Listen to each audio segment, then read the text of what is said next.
What is up, you guys? Welcome back to the channel. Coming at you with another upload and yet again another perfume experience. A few uploads ago I did tell you that I am getting a few new perfumes, and the shipment has finally arrived and it was fairly quick. And without further ado, the perfume we're talking about is from Ensar Oud, in particular Ensar Oud Fera. Now, before I get started, I'll show you the presentation. I'll walk you through the notes that I've gotten through the website. Then I'll let you know my personal experience with this perfume and what I really think of it in terms of a pure perfume. So here we go. Without further ado,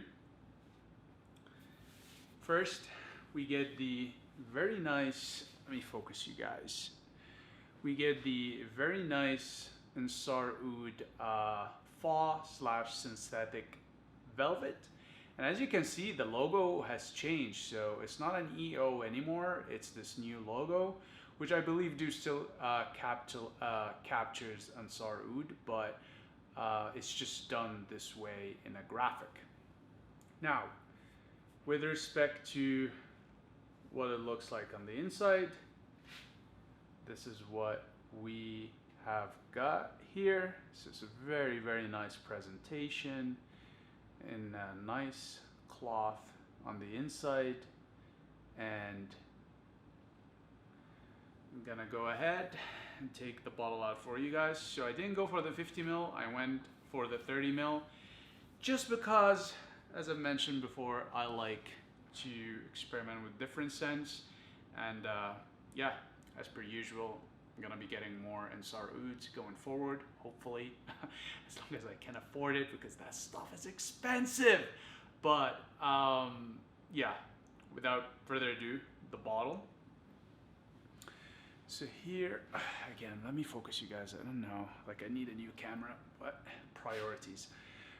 So this is what the front of the bottle looks like. Side profile, the bottom,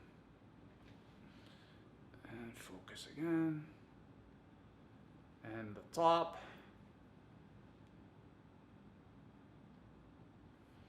With respect to the cap, I believe it's really nice wood or faux wood.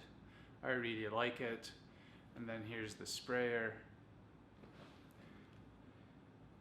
And again, just gonna do a quick front profile, just for the sake of everybody. Okay, now, next I will show you the juice. Surprisingly, this has some residue in it. And I don't know if the camera is gonna capture it, but it's got this almost like residue that floats upwards from the bottom like a little tornado. It's very, very cool to see. It's like literally a little tornado going from the bottom of the bottle upwards. So there's definitely some sediment at the bottom, I believe. And it just, as I move the bottle, it just kind of floats upwards.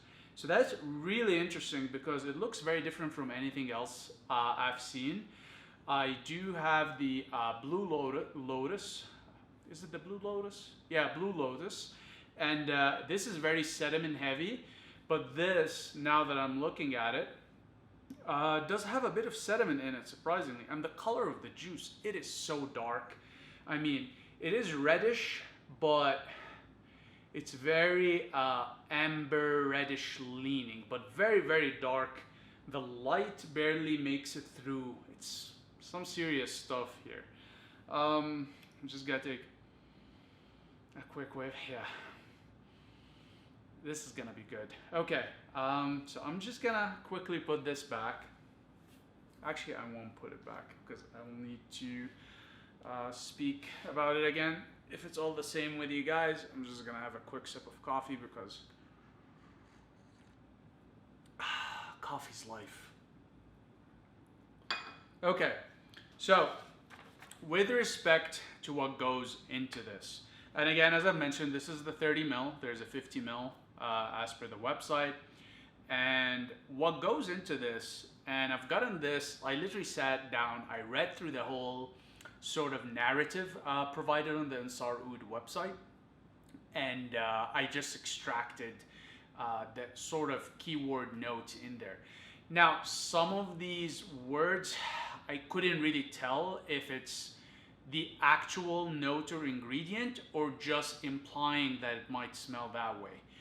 So take what I give you here with a grain of salt. It is on the website. I'll link it below in the description box. You can check it out. But yeah, I'm just giving this for informational purposes. And there's quite a bit going on in here. And that's just what's disclosed. There's quite a bit that still obviously won't be disclosed. But I'll go over the ingredients now. So there's obviously civet, citrus, jasmine, in particular, Juhi Absolute, honeysuckle, tuberose, which is a lot in here, and I'll speak to that in a bit, cacao, vanilla, Sri Lankan sandalwood, Hindi oud, spices, mandarin, neroli, and florals. There's agalocha, there's wild Tripura oud, there's Tonkin musk, Tripura musk, wild Nepalese spikenard, and costus root. And according to the narrative on the Ensar Oud website, the wild Nepalese spikenard and the costus root are plant-based musk alternatives that are regulated. And last but not least are juniper berries. So, with respect to all of these ingredients and notes, what did I pick on the most? I've definitely recognized civet, I've recognized citrus, I've recognized jasmine, I've recognized tuberose, and the only reason I've recognized is because of one of the samples that Ensar typically gives out as a gift with the purchase was a tuberose. So I chose a tuberose, and I smelt it for the first time. I was not expecting what it smelled like. It is strong. I mean, I've never smelled it before, and I probably need more time to sit with it and smell it more, but it definitely stands out for me in this formulation in Fera.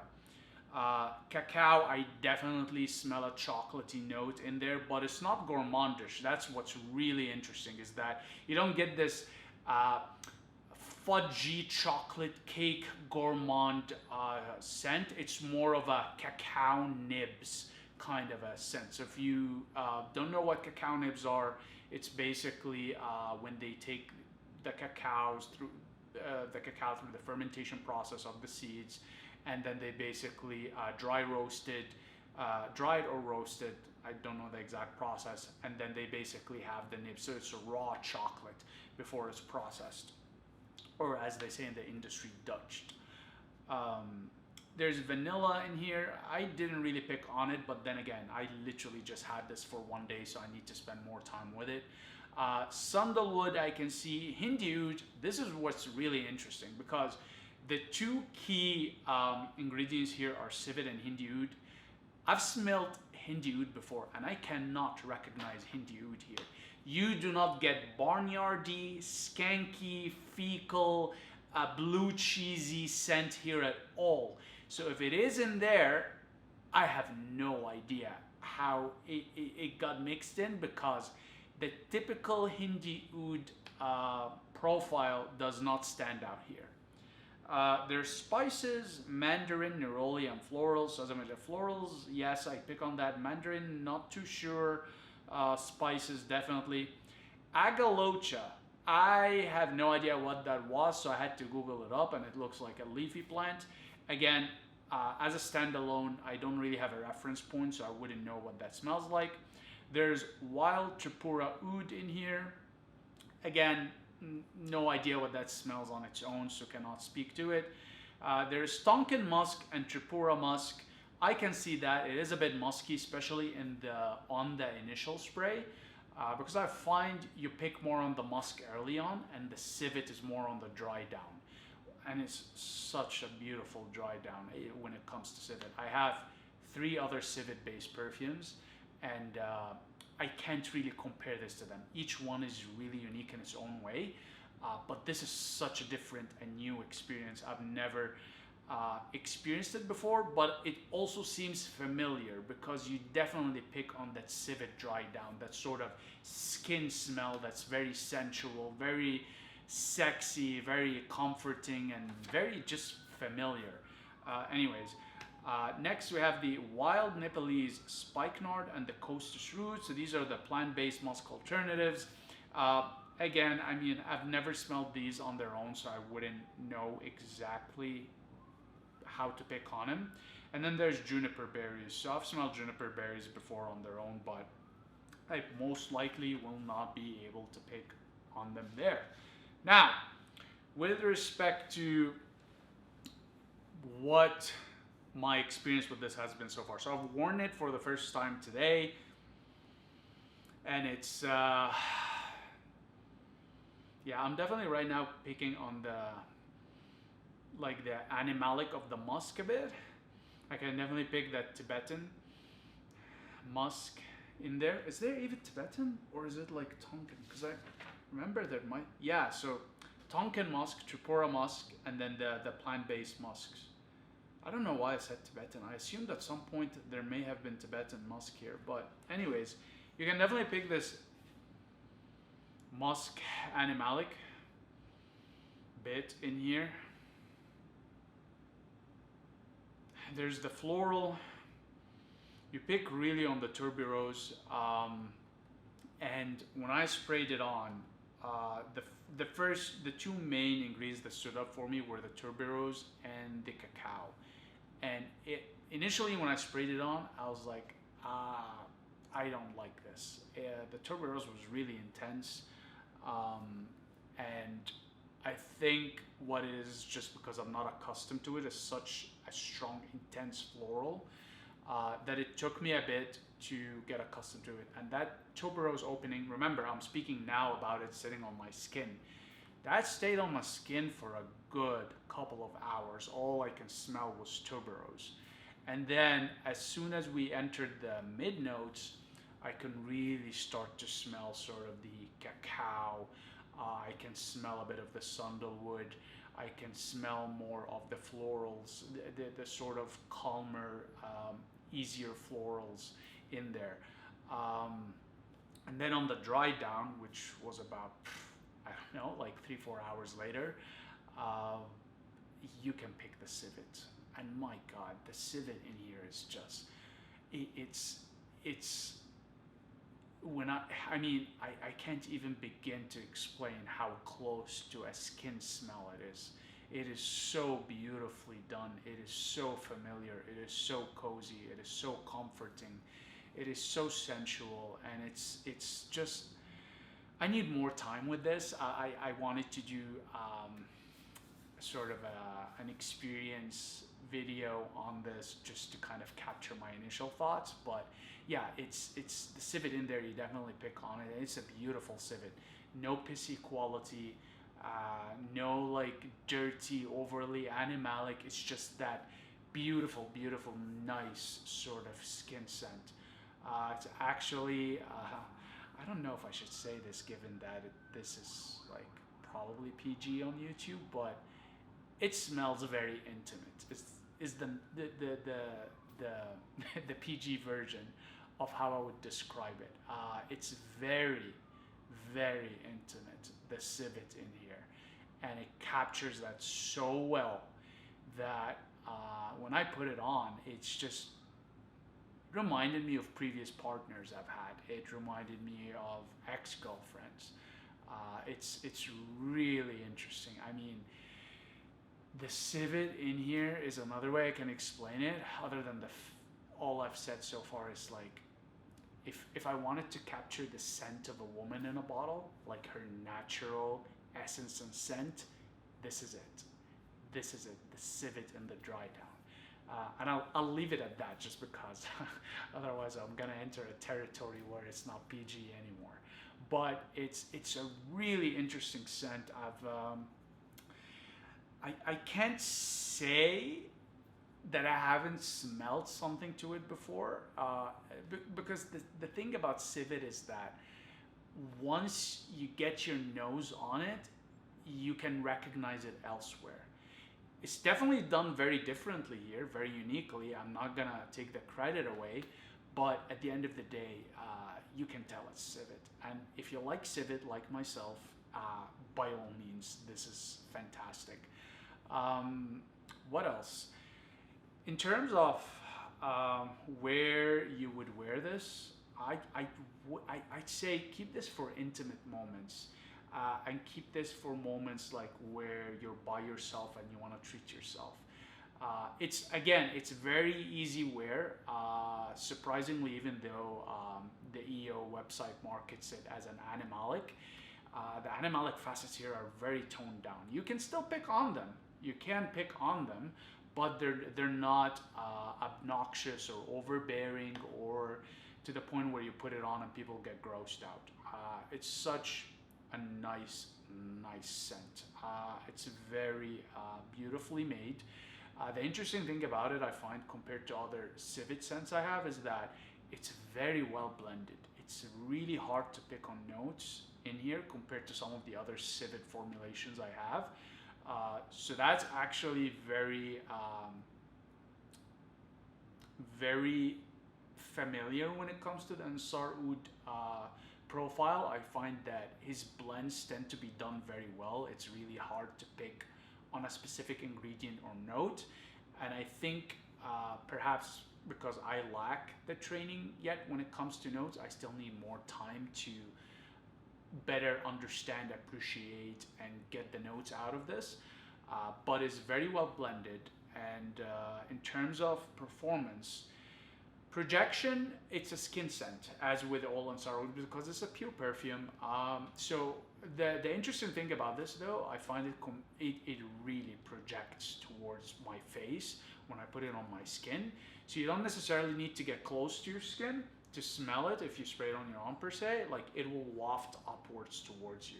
So I find that projection on this, for a skin scent, is really good.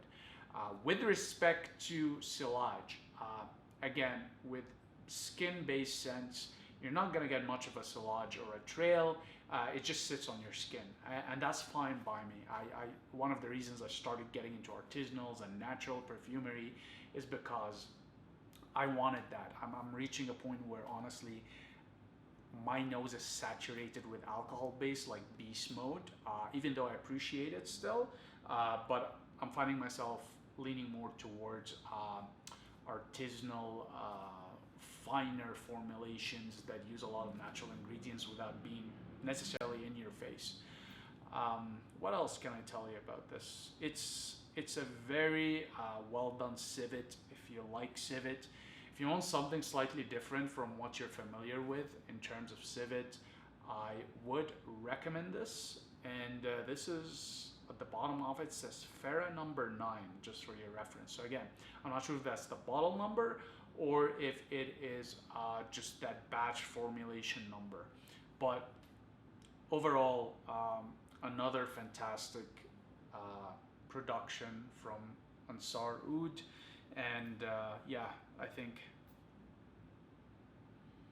see, as I smelled it now, and this is the musk, I literally felt a rush of, like, I don't know how to explain it. Like, it's almost I'm salivating, but it's like running through the upper side of my mouth. It's weird. I really appreciate the work they do in this house, even though it's really expensive. But it's definitely something,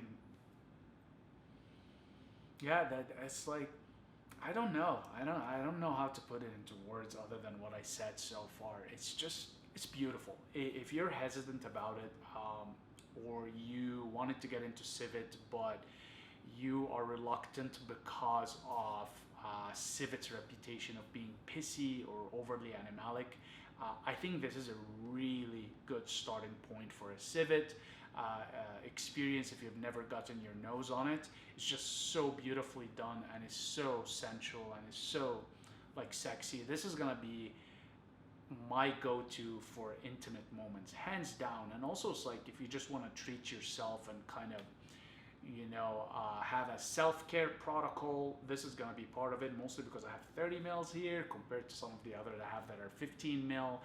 So I can kind of be abusive a bit more with this, if you know what I'm saying, in terms of sprays. Yeah, and you definitely get that sandalwood calming effect here too.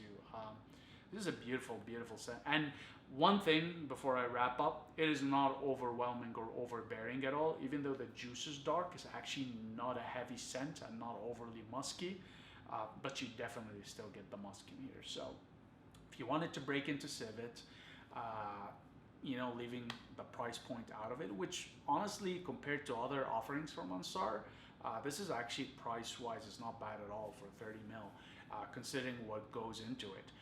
But if you're considering a civet, a natural civet-based perfume, by all means try Ensar Oud, Fera, pure perfume, and yeah.